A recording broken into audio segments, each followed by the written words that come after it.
Friends and comrades, 332 days of war. The deputy chairman of Russian Security Council, Medvedev, has said loss of a nuclear power, which he means Russia, could provoke start of a nuclear war. No comments. The German Secret Service says it is alarmed by the high losses of Ukrainian troops in Bakhmut battle.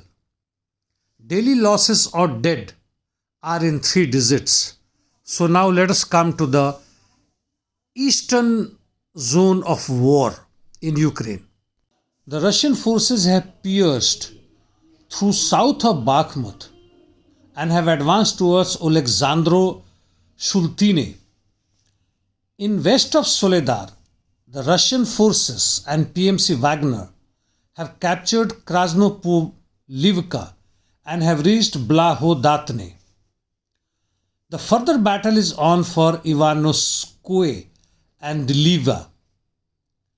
As per Pushilin, the Bakhmut front is under semi-operational encirclement. Further north, the Spornoye to Borostoye line, and down south in east itself, Marinka Donetsk front up to Ugledar, the Russian offensive is on. In north, as usual, from Kupiansk to Liman direction, the counter battery operation as well as limited attacks are on from both the sides. There is nothing much to report. In south, where a few days back the Russian forces, which looked like an incursion, attacked Orekhao or Orekho from the sides and captured 3 or 4 small establishments, as it seemed that Ukrainian forces were not alert. In fact, many of the formations of Ukrainian army in south have been redeployed towards Bakhmut to save it, and leaving various loopholes and gaps in Zaporizhzhia and rest of the southern front.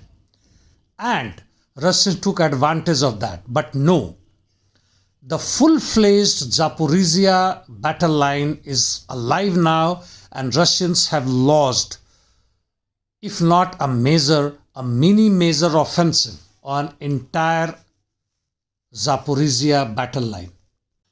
The intensity of the battle line on Zaporizhzhia can be imagined that the Russian forces attacked Rimovka, Novopal Guliapole, Zazny Kunoe, Cherivonye, Malye Shereboki and Shereboki, the last 2 being captured by them, an important one being Lubkove, again captured by the Russian forces. The Zaporizhian Gauleiter in Ukraine announced that 224 attacks were carried out by the Russian forces. In the meantime, the Russian interdiction is continuing in many parts of Ukraine. They have claimed to hit ammunition depot in Odisha and Kharkiv as well. That is the general situation on the ground.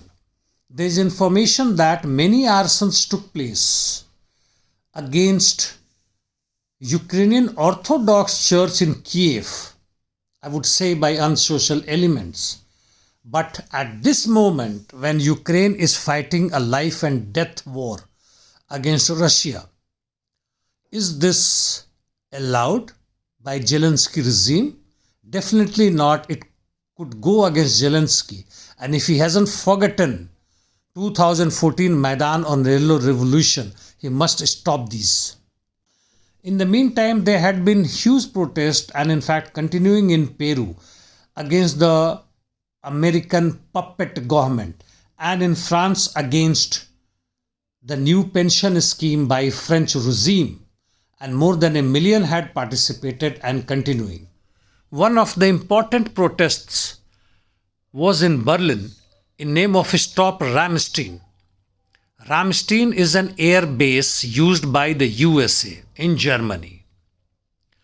And they had the slogans Americans out, no tanks for Ukraine, to achieve peace without weapons. Important ones. These voices are rising in many European countries against NATO, against US hegemony, US imperialism, and against the war because they want peace, they want bread, they want employment, they want lifestyle, and not death and destruction of human being and climate. Thank you, friends.